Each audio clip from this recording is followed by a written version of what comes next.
अस्सलाम वालेकुम। Science in your hand के दोस्तों, आज हम class 10th chemistry chapter number 9 chemical equilibrium को डिस्कस करने वाले हैं। इक्विलिब्रियम का जो वर्ड है, इक्विलिब्रियम बेसिकली, इक्विलिब्रियम का मतलब होता है जी इन बैलेंस्ड फॉर्म। इक्विलिब्रियम का मतलब होता है जी इन बैलेंस्ड फॉर्म।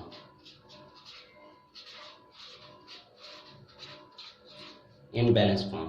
तो यहाँ पर फिजिकल फिनोमिना के अंदर तो इस इक्विलिब्रियम को समझना बहुत इजी है। मिसाल के तौर पर हम देखते हैं कि कोई भी चीज़ इक्विलिब्रियम में उस वक्त मौजूद होती है जब उस पर एक्ट करने वाली तमाम फोर्सेज सिग्मा एफ, तमाम फोर्सेज का सम जो है वो जीरो के बराबर होता है। मिसाल के तौर पर एक तस्वीर जो दीवार के साथ लटकी हुई है वो इक्विलिब्रियम में होगी क्योंकि उस पर एक्ट करने वाली तमाम फोर्सेज का जो सम है वो जीरो है। लेकिन यहाँ पर केमिकल्स के अंदर इक्विलिब्रियम किस तरीके से होती है, इस बात को जी हम डिटेल के अंदर सीखेंगे।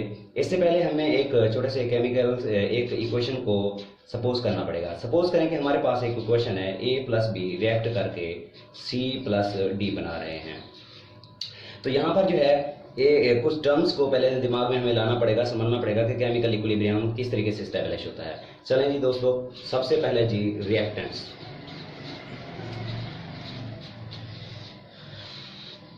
रिएक्टेंट्स बेसिकली, रिएक्टेंट्स को अगर हम डिफाइन करें कि in a chemical reaction the substances that combine, in a chemical reaction the substances that combine are called reactants. मिसाल के तौर पर इस रिएक्शन में अगर हम देखें तो A और B कंबाइन हो रहे हैं और एक नई चीज C और D को बना रहे हैं। तो इसका मतलब ये हुआ कि A और B जो है हमारे पास है ये रिएक्टेंट्स का काम कर रहे हैं। तो दोबारा से एक दफा डिफाइन करते हैं, in a chemical reaction the substances that combine are called reactants. इसी तरीके से जी हमारे पास हैं जी products.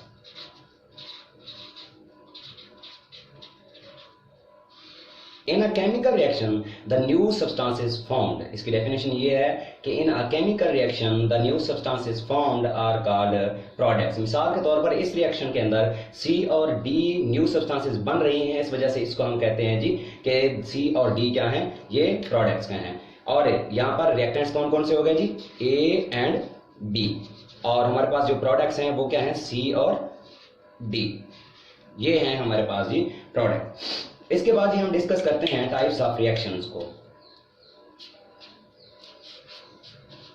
Types of reactions. Reactions की बेसिकली दो टाइप्स होती हैं। बेसिकली वैसे तो रिएक्शन कई किस्म के हैं, लेकिन यहाँ पर जो है सिर्फ और सिर्फ दो टाइप्स को बेसिकली हम डिस्क्राइब करेंगे। सबसे पहले एक होते हैं हमारे पास reactions irreversible reactions.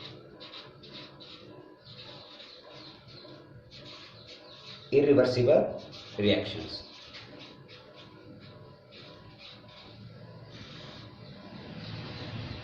Irreversible reactions का कॉन्सेप्ट समझने से पहले एक बात को हम ध्यान से समझें कि इसको अगर हम फिजिकल फिनोमिना के अंदर एक जनरल सी एग्जांपल लें तो हम कहते हैं कि एक बाइक जो है ये रिवर्स नहीं हो सकती और एक कार जो है ये रिवर्स हो सकती है। तो फिजिकल फिनोमिना ये बात हमें समझ आती है कि जो बाइक है ये इरिवर्सिबल है और कार जो है ये रिवर्सिबल है। लेकिन क्योंकि ये तो फिजिकल फिनोमिना है, केमिकल फिनोमिना के अंदर अगर हम बात करें तो इस वक्त हम इरिवर्सिबल और रिवर्सिबल रिएक्शन को किस तरह डिस्कस करेंगे। चलें जी दोस्तों देखें, अगर मिसाल के तौर पर देखो A और B मिलकर C और D को बना रहे हैं, तो अगर के C और D मिलकर दोबारा A और B को बना दें तब तो वो रिवर्सिबल होगा।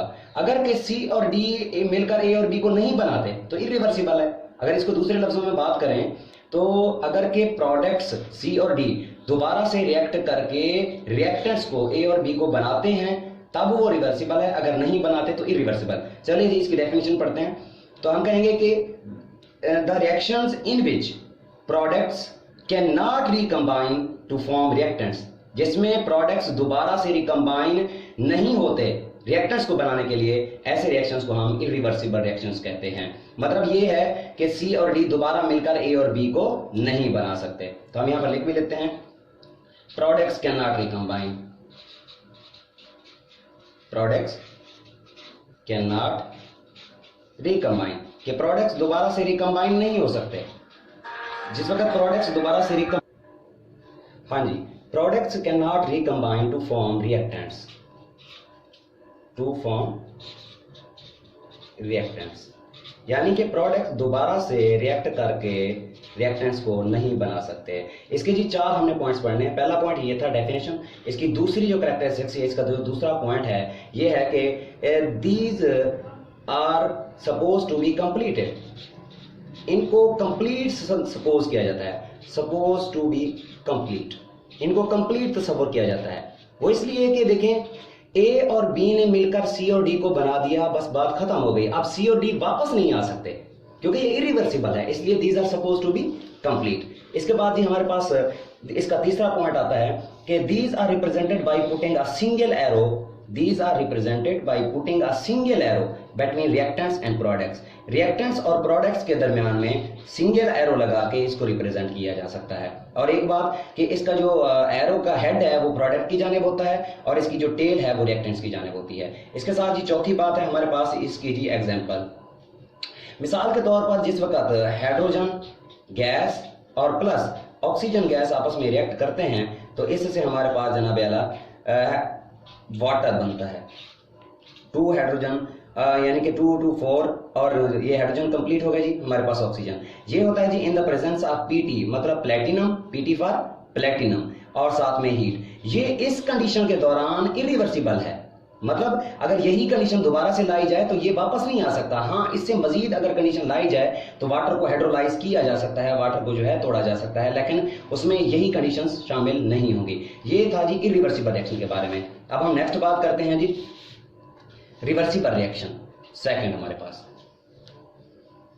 दूसरा जो हमारे पास टाइप है इसकी वो है जी रिवर्सिबल रिएक्शन।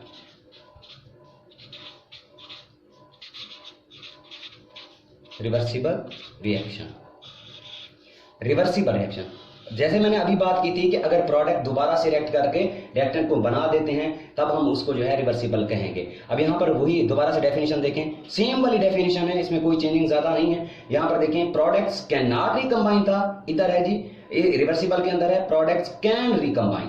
दोबारा से हम यहाँ डेफिनेशन भी लिख लेते हैं, products can recombine, products can recombine to form reactants. मतलब अब प्रोडक्ट जो है इसके अंदर रिएक्ट करके रिएक्टेंट्स को बना सकता है।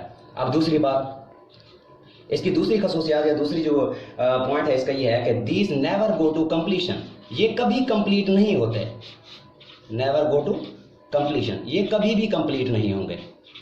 अब इसकी बात इस तरीके से सुने कि देखें इसमें ए और बी मिलकर सी और डी को बना रहा है, मतलब रिएक्टेंट मिलकर प्रोडक्ट बना रहा है, फिर प्रोडक्ट दोबारा से रिएक्ट करके रिएक्टेंट को बना रहा है, फिर दोबारा से क्या होगा कि दोबारा वापस रिएक्टेंट फिर प्रोडक्ट बना देगा, प्रोडक्ट फिर रिएक्टेंट को बना देगा, तो रिएक्शन कभी कंप्लीट नहीं होगा। दैट इज द रीजन कि they never go to completion. इसके बाद जी हम तीसरा पॉइंट इसका पढ़ते हैं, these are represented by putting a double arrow. Double arrow का साइन ये होगा, एक हाफ एरो ऊपर और इसका हाफ एरो जो है उसके डायरेक्शन अपोजिट डायरेक्शन के अंदर लिखनी है जी। ये डबल एरो पे से रिप्रेजेंट किया जाता है between the reactants and products के दरमियान। इसी तरीके से इसकी चौथा जी पॉइंट है इसकी एग्जांपल।